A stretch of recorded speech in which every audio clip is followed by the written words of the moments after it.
सलाम, नमस्ते, सत श्री अकाल। मैं हूं आपके साथ हर्षिता मिश्रा और आप देख रहे हैं टाइम्स मेल। इस वक्त यमन की खबरों से पूरी दुनिया के न्यूज चैनल, अखबार और रेडियो स्टेशन पट चुके हैं।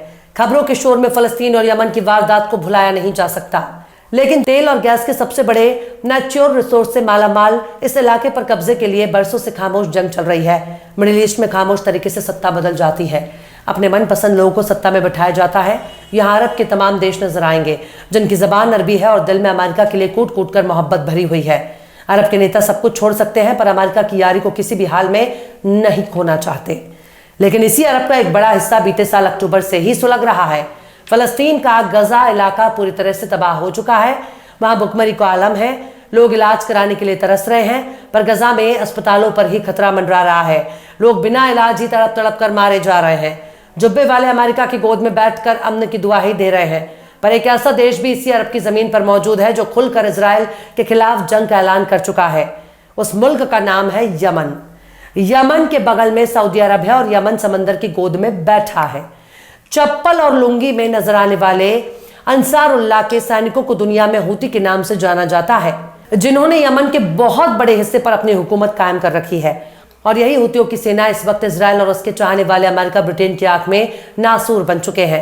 यमन के हूतियों पर अमेरिका ने पाबंदी लगा दी, उन्हें आतंकवादी घोषित कर दिया और यमन में उनके ठिकानों पर हमला कर रहा है।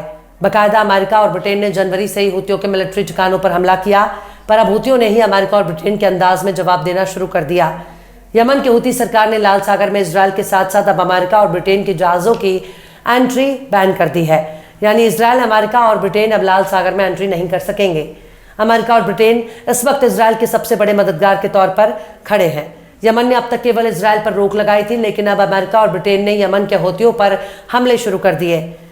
तब हूतियों ने अमेरिका और ब्रिटेन पर रोक लगाकर मुंह तोड़ जवाब दिया है। इसके साथ ही यमन ने लाल सागर के जरिए अपना कारोबार करने वाली शिपिंग कंपनियों को भी एक फरमान जारी किया, जिसके जरिए हूतियों ने बीमा कंपनियों और शिपिंग कंपनियों को समझा दिया कि उनका कोई भी जहाज इजराइल, अमेरिका और ब्रिटेन की तरफ ना जाएगा और ना ही आएगा। मतलब हूतियों की यमन सरकार ने अमेरिका, ब्रिटेन और इजराइल को बहुत ही सदे हुए अंदाज में नुकसान पहुंचाने की पूरी तैयारी कर ली है। इसके साथ ही यूरोपियन यूनियन भी अब हूतियों की चेतावनी के बाद अपने रिश्ते सुधार रहा है। दोनों के बीच में एक सकारात्मक बातचीत का संकेत मिले हैं, जिसके बाद अब यह माना जा रहा है कि शायद यूरोपियन यूनियन अब अमेरिका और ब्रिटेन के गठबंधन में शामिल होने से दूरी बना लेगा। लाल सागर दुनिया भर में कारोबार करने का बहुत ही अहम और छोटा रास्ता है। दुनिया भर में समंदर कारोबार का तकरीबन 12% कारोबार इसी रास्ते से होता है। हूतियों के हमले के बाद अब शिपिंग कंपनियों को अफ्रीका के चक्कर लगाकर जाना पड़ता है, जिसकी वजह लागत और माल ढुलाई में इजाफा हो रहा है, जिसके नतीजे में महंगाई बढ़ रही है। वहीं हूतियों ने अपने मिलिट्री ऑपरेशन को मजबूत करने के लिए जुमेरात को जहाजों और बीमाकर्ताओं को आधिकारिक तौर पर नोटिस जारी किया, जिसे उन्होंने इजराइल, अमेरिका और ब्रिटेन से जुड़े जहाजों को आसपास के समंदरी इलाकों में यात्रा करने पर पाबंदी लगा दी। हूतियों की सरकार ने इस बारे में 2 नोटिस जारी किए हैं। माना जा रहा है कि शिपिंग, बीमा कंपनियों और फर्मों को भेजे गए नोटिस के जरिए वो उद्देश्य कंपनियों को उनके जहाजों की सुरक्षा की गारंटी दे रहे हैं। यानी अगर कंपनियां हूतियों की शर्त को मानने के लिए तैयार हैं तो लाल सागर में उनका कारोबार पहले की तरह चलता रहेगा। इस तरह से हूतियों ने बहुत ही कूटनीतिक तरीके से कंपनियों को उनके साथ सहयोग करने के लिए मजबूर कर दिया है। गुरुवार के नोटिस में कहा गया है कि इजराइल, अमेरिका और ब्रिटेन से जुड़े किसी भी व्यक्ति या संस्थाओं के स्वामित्व वाले या उनके झंडे के नीचे शिपिंग करने वाले जहाजों को लाल सागर, अदन की खाड़ी और अरब सागर में बैन कर दिया गया। रॉयटर्स के मुताबिक कई महीनों से हूतियों के हमलों ने दुनिया के कारोबार को परेशान कर रखा है और शिपिंग रेट में इजाफा देखा जा रहा है। बीमा कंपनियों के सूत्रों ने रॉयटर्स को कहा कि सलाह जारी होने के बाद से रेट में कोई बदलाव नहीं हुआ, क्योंकि कई कंपनियों ने पहले ही इस रास्ते पर यात्रा करने की दर को बढ़ा रखा है। फिर हूतियों के इलाके से गुजरने वाले रास्ते पर कारोबार बंद कर दिया। वहीं यमन के हूतियों ने बुधवार के रोज कहा कि उसने लाल सागर सुरक्षा पर यूरोपियन यूनियन के साथ रचनात्मक बातचीत की है। विदेश मंत्रालय के एक हौती अधिकारी हुसैन अली अजी ने कहा कि नॉर्वे की मध्यस्थता में यूरोपियन यूनियन साथ बातचीत हुई। सना में एक प्रेस कॉन्फ्रेंस में उन्होंने कहा कि हमने पुष्टि की है समुद्री नेविगेशन सुरक्षित है। इससे पहले यूरोपियन यूनियन की तरफ से खबर आई थी कि उसने आधिकारिक तौर पर लाल सागर में कमर्शियल जहाजों को हौती हमलों से बचाने के लिए मिशन एम्पाइज नाम से एक नौसैनिक मिशन शुरू किया। अल-अज़ी ने कहा कि इजरायली, अमेरिकी और ब्रिटिश जहाजों को लाल सागर में नौकायन करने से प्रतिबंधित किया गया है। उन्होंने कहा कि अमेरिका अपने जहाजों को सुरक्षित नहीं कर सकता। यमन पर हमला करने से पहले वे सुरक्षित गुजर रहे थे, लेकिन अब वे ऐसा नहीं कर सकते। हूती लीडर के मुताबिक 283 जहाज लाल सागर से सुरक्षित रूप से जा चुके हैं। वहीं खबर भारत, चीन और मालदीव के बारे में आई है। दरअसल आधुनिक तकनीक से लैस चीन का एक रिसर्च जहाज जुमेरात को मालदीव पहुंचा है। यह जहाज बीते 1 महीने से हिंदी महासागर में था।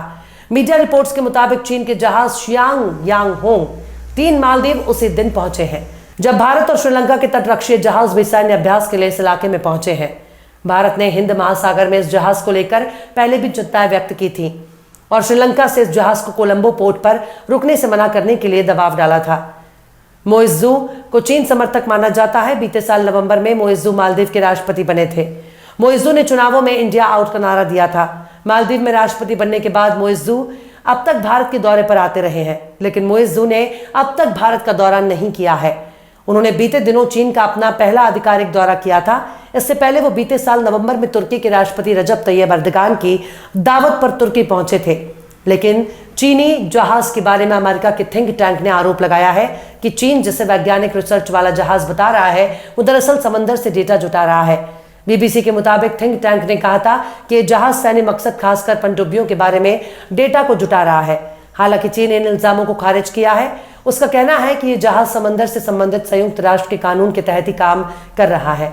इसी साल 23 जनवरी को मालदीव सरकार ने इस रिसर्च जहाज को अपने यहां आने की इजाजत दी थी।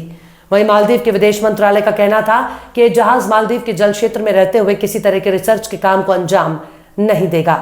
हालांकि भारतीय रक्षा विभाग से जुड़े सूत्रों के हवाले से पीटीआई ने लिखा था कि भारत इस जहाज के हलचल पर नजर बनाए हुए है। आपको बता दें कि फरवरी में चीनी विदेश मंत्रालय के प्रवक्ता वांग वेनबिन ने कहा कि बीते कुछ सालों में आसपास के समंदर में चीन की वैज्ञानिक रिसर्च गतिविधियां शांति के उद्देश्य और मानवता की दृष्टि से वैज्ञानिक समझ को बेहतर बनाने के लिए है। चीन की तरफ मालदीव का झुकाव भारत के लिए चिंता का विषय है। राष्ट्रपति बनने के बाद मोइज़ू ने भारत से उसके सभी सैनिक अपने यहां से बुलाने को कहा। भारत और मालदीव रिश्ते बहुत ही नाजुक दौर से गुजर रहे हैं। चीन के साथ भी भारत का रिश्ता ठीक नहीं है। इस वक्त भारत की विदेश नीति पर बहुत से सवाल उठ रहे हैं, क्योंकि जिन देशों के साथ भारत के सबसे अच्छे ताल्लुकात थे उनमें मालदीव बहुत खास है। फिलहाल इस वीडियो में बस इतना ही। ये वीडियो आपको कैसा लगा कमेंट बॉक्स में आप जरूर बताइएगा। वीडियो पसंद आए तो लाइक करें। हमारे वीडियो लिंक को फेसबुक, ट्विटर, व्हाट्सएप पर अपने रिश्तेदार, यार, दोस्तों को भी शेयर करें और बेबाक, निष्पक्ष, स्वतंत्र पत्रकारिता को सपोर्ट करने के लिए आप हमारे चैनल टाइम्स मेल को जरूर से सब्सक्राइब करें और हाँ, बेल आइकन की घंटी वाली बटन भी आप जरूर से दबा दें ताकि आपको हमारे आने वाले नए वीडियो की नोटिफिकेशन फौरन ही मिल जाए। फिर मिलता है किसी और वीडियो में एक नई खबर के साथ। हर्षिता मिश्रा को दीजिए इजाजत। जय हिंद। तो देख लिया आपने हमारे इस वीडियो को। हमें उम्मीद है कि आपने हमारे वीडियो को लाइक किया होगा और दूसरों को भी शेयर किया होगा। अगर अभी तक आपने हमारे चैनल टाइम्स मेल को सब्सक्राइब नहीं किया है तो जल्दी से सब्सक्राइब कर दें और बेल आइकन भी प्रेस कर दें।